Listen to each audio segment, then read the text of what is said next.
Wala mudhillalah wa may yudlil fala hadiyalah. Rabbi shrah li sadri wa yassir li amri wahlul 'uqdatam min lisani yafqahu qawli. Amma ba'du.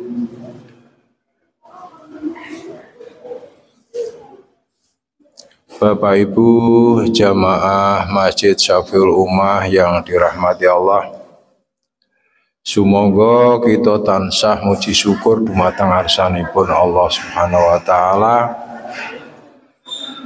kanthi rahmat, taufik lan hidayahipun kita sami saged ngraosaken napa ingkang dados nikmatipun sehingga kula lan panjenengan sami ngantos ing dinten ke-19 ya niki nggih.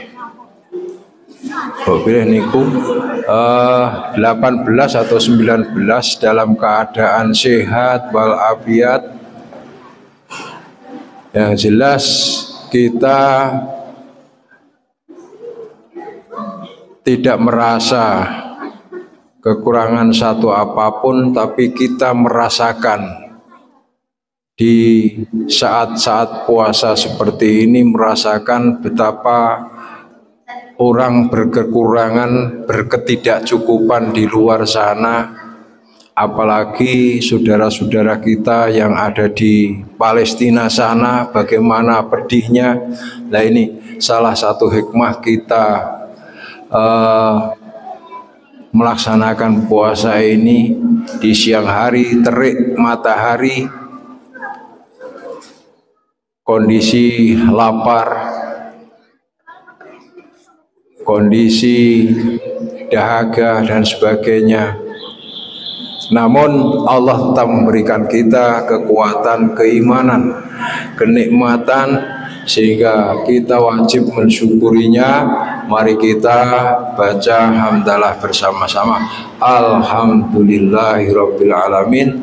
Mudah-mudahan dengan syukur kula lan panjenengan sami, Bapak Ibu semuanya, Allah akan menambahkan nikmat-nikmatnya kepada kita semuanya. Amin, amin ya rabbal alamin.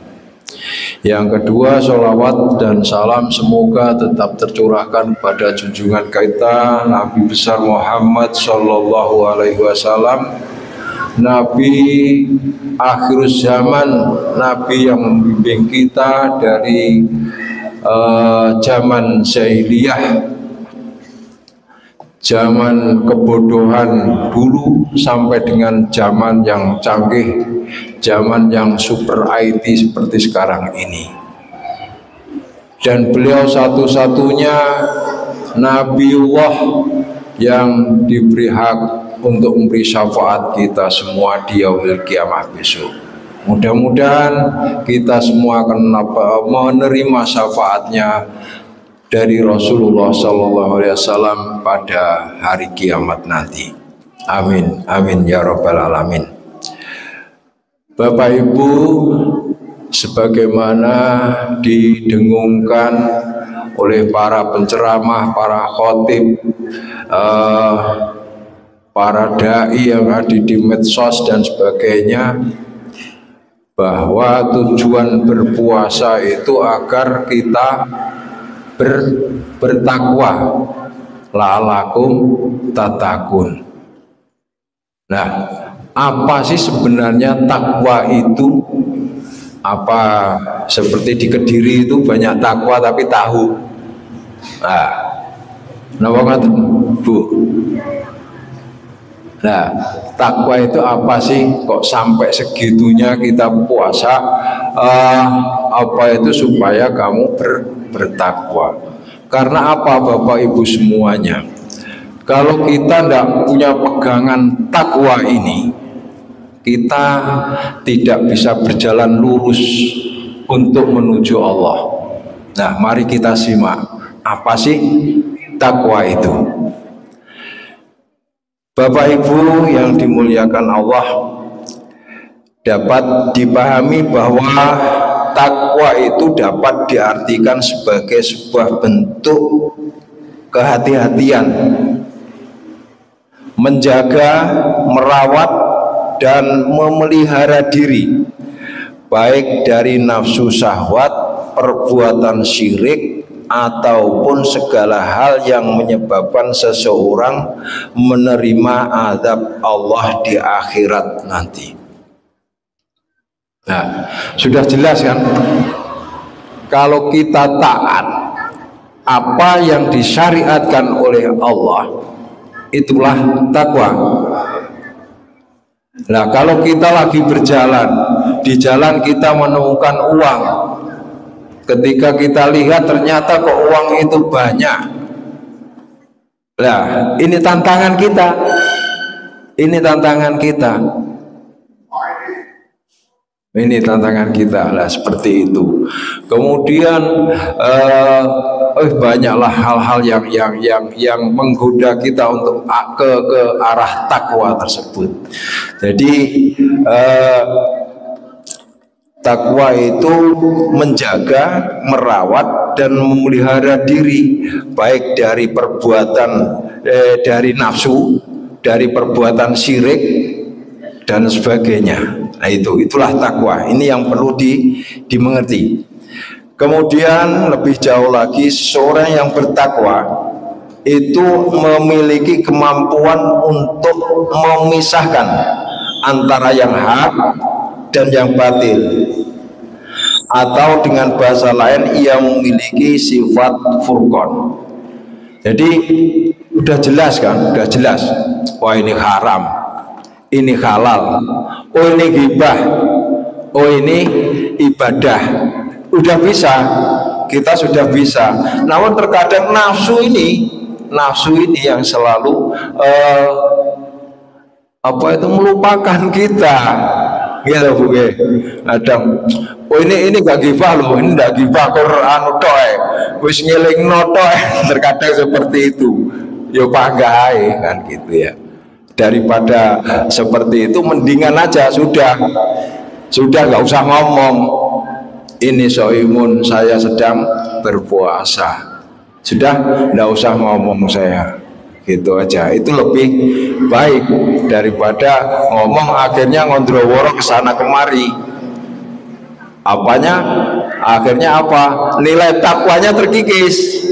Nah, itu nilai ketakwaan kita akan terkikis. Nah, di situ memang di dalam kita memegang satu tongkat ketakwaan itu tidak mudah, banyak halangan. Karena apa? Di antaranya kita membentengi nafsu itu loh. Ya, nafsu ini memang yang sulit itu kita